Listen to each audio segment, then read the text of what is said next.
भारत को अपमानित करने वाले, भारत के आन मान शान के साथ गुस्ताखी करने वाले, देश की और प्रदेश की जनता जनार्दन, गरीब गांव, गरीब किसान, नौजवान और महिलाओं के हकों पर डकैती डालने वाले, भारत की आस्था को आहत करने वाले आतंकवाद समर्थक, जिन्नावादी भी दूसरी तरफ खड़े होते हुए दिखाई देंगे।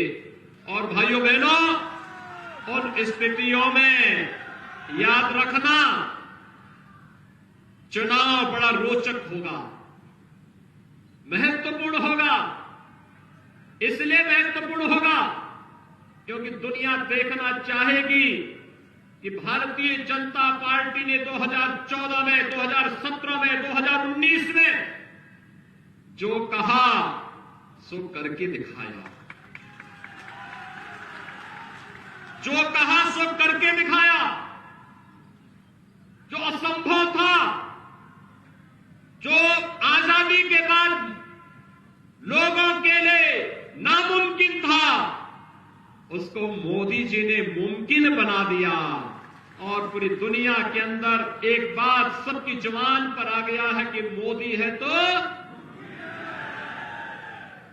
जब सबकी जुबान पर एक बात आ गई तो स्वाभाविक रूप से 14 के बाद 17 में उससे ज्यादा समर्थन, और 17 के बाद 19 में तमाम कड़ी चुनौती के बावजूद उससे भी ज्यादा समर्थन भारतीय जनता पार्टी को जनता जनार्दन ने देश के अंदर दिया है। भाइयों बहनों, ये समर्थन इस बात का द्योतक है कि जनता जनार्दन के लिए कार्य करना, उसे एक एक लाभार्थी तक पहुंचा देना, और पहुंचाने के बाद मैं कल एक टीवी डिबेट को देख रहा था।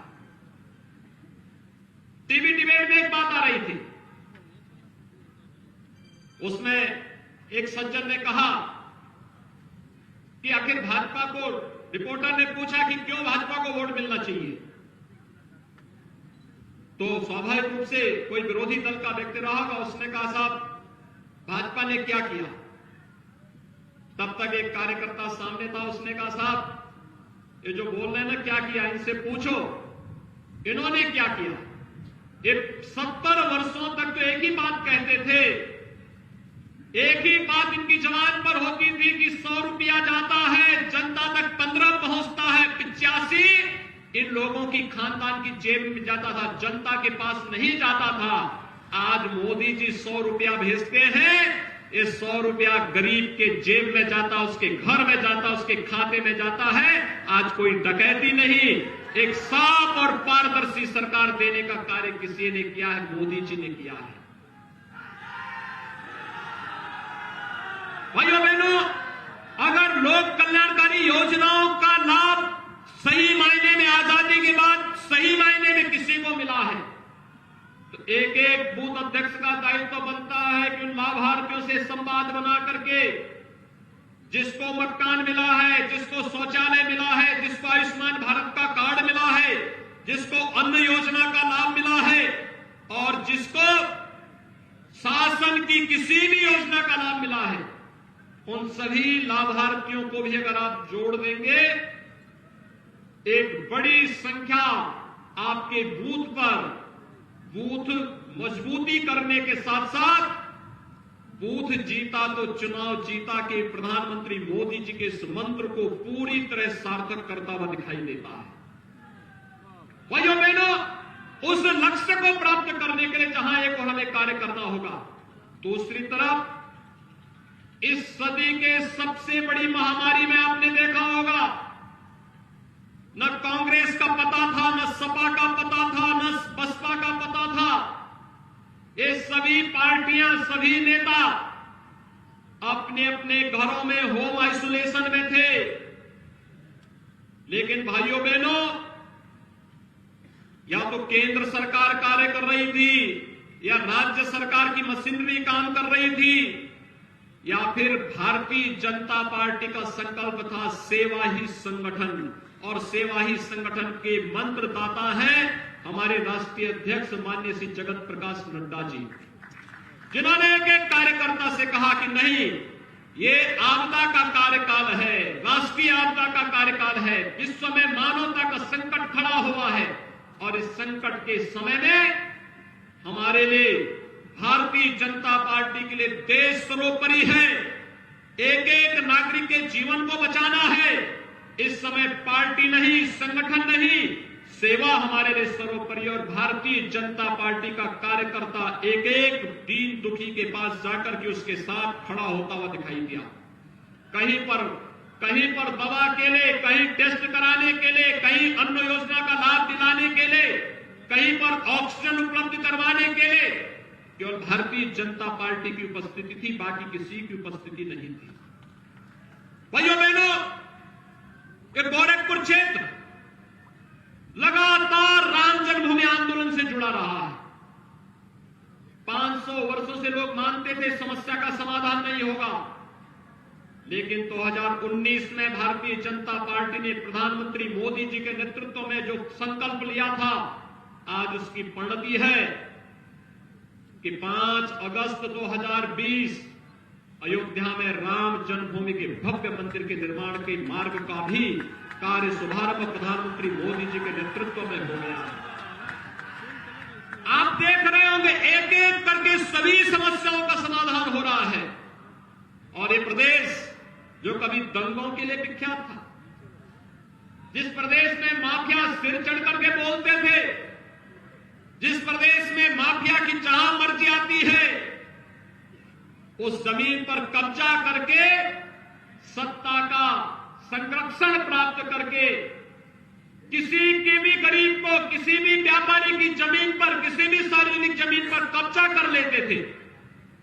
आज तो आप देख रहे होंगे इन सभी माफियाओं की घिघी कैसे बन चुकी है। किसी के ऊपर बुलडोजर चल रहा है और किसी माफिया को प्रदेश छोड़ करके भागने के लिए मजबूर होना पड़ रहा है। 4.5 वर्ष में कोई दंगा न होना, माफियाओं को उसकी सही जगह पहुंचाने की कार्रवाई करना, इसलिए संभव हो पाया है क्योंकि भाजपा ने एक मजबूत सरकार दी है, मजबूत इरादों की सरकार दी है। कमजोर सरकारें होती आज इस बुलडोजर से वही कर रहा है जो इन माफियाओं का सरपरस्त था।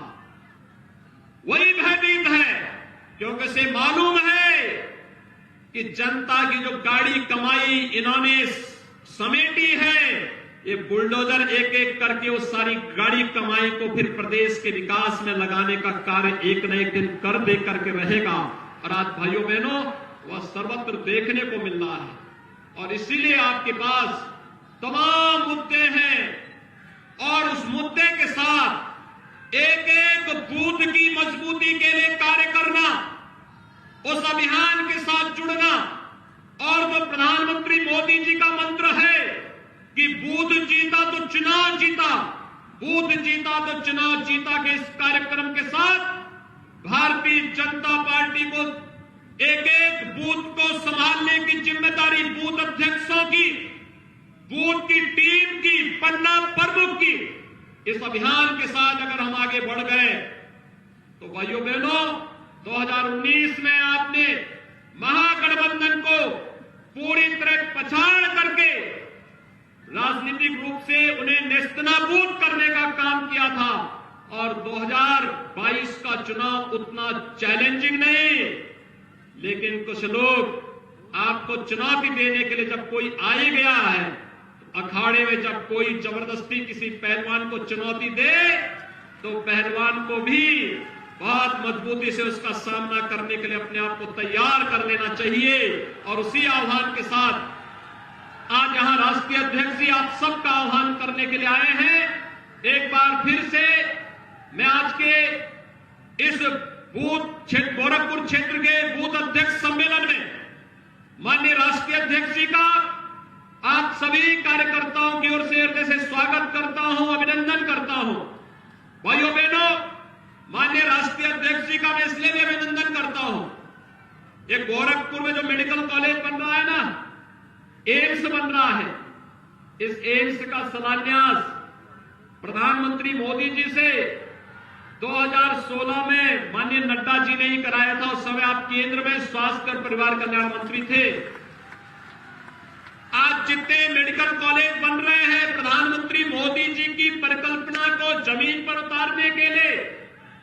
चाहे वहां देवरिया में देवराहा बाबा मेडिकल कॉलेज हो, कुशीनगर का मेडिकल कॉलेज हो, सिद्धार्थनगर में जो मेडिकल कॉलेज इस सत्र में प्रारंभ होने जा रहा है, बस्ती में महर्षि वशिष्ठ मेडिकल कॉलेज, ये सभी मेडिकल कॉलेज भी स्वास्थ्य और परिवार कल्याण मंत्री रहते समय देश के स्वास्थ्य और परिवार कल्याण मंत्री के रूप में उस परिकल्पना को साकार करने का कार्य आपने किया था। और यही नहीं, BRD medical college, super speciality block के निर्माण की कार्रवाई को भी आपने स्वयं गोरखपुर में आकर उसका शिलान्यास किया था, जिसने कोरोना के दौरान पूर्वी उत्तर प्रदेश के लोगों के लिए रामबाण साबित हुआ था। इसने उपचार का बेहतर माध्यम दिया था। इसलिए भी मैं माननीय राष्ट्रीय अध्यक्ष का संगठन के राष्ट्रीय अध्यक्ष के रूप में गोरखपुर पधारने पर हृदय से स्वागत और अभिनंदन करता हूं। आप सभी बूथ अध्यक्षों का, कार्यकर्ताओं का, मैं भी आ रहा था, लंबी लाइन लगी हुई है यहां पर आने के लिए। दूर दूर से लोग आ रहे हैं, मऊ से, आजमगढ़ से, बलिया से, सिद्धार्थनगर के कोने कोने से, बस्ती से, संत कबीर नगर से, महाराजगंज से, कुशीनगर से, देवरिया से, अलग अलग जनपदों से सभी कार्यकर्ता आ रहे हैं। तो इतनी दूरी से आप लोग यहां पर पधारे हैं, आप सभी का मैं हृदय से अभिनंदन करता हूं।